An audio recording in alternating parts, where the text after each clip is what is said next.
Ang ipapakita ko naman sa inyo ay ang dalawang klase ng 25 centavos 1966 na gawa sa London at gawa sa Germany. May 80 smoke ring, 6 na smoke ring.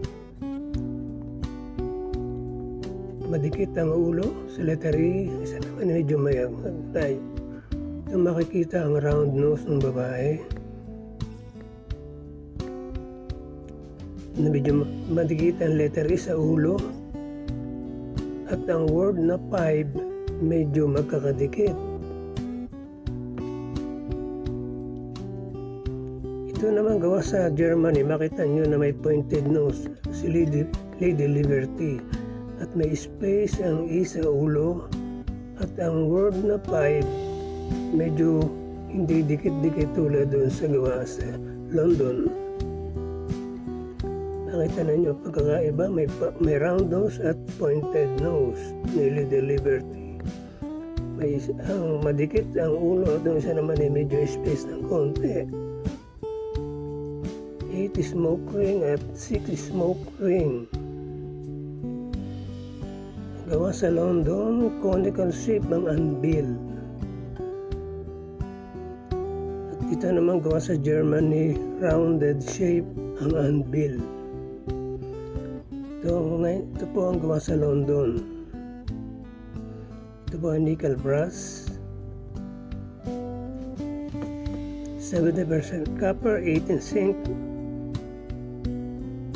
May diameter na 24 mm. May bigat na 5 grams.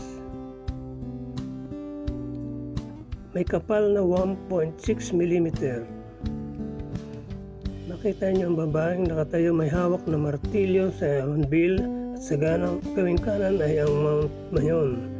Nakikita niyo ang round nose ni Lady Liberty at madikit ang ulo sa word na 5. Nakikita niyo ang 80 smoke ring.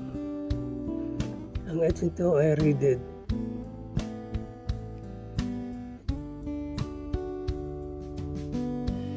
Makikita niyo Central Bank of the Philippines, coat of arms of the Philippines, at nakikita rito ang tatlong pointed stars na Luzon, Visayas at Mindanao. Ang araw na may 8 sinag na mga kapatawa sa 8 probinsya. At ito naman ang gawa sa Germany. Ito ay nickel brass. May diameter na 24 mm. Makikita nyo na medyo may space ang ulo at ang letter E at ang pointed nose. Ang anvil ay round. May 6 na smoke ring. Nakita ninyo na may space ang 5.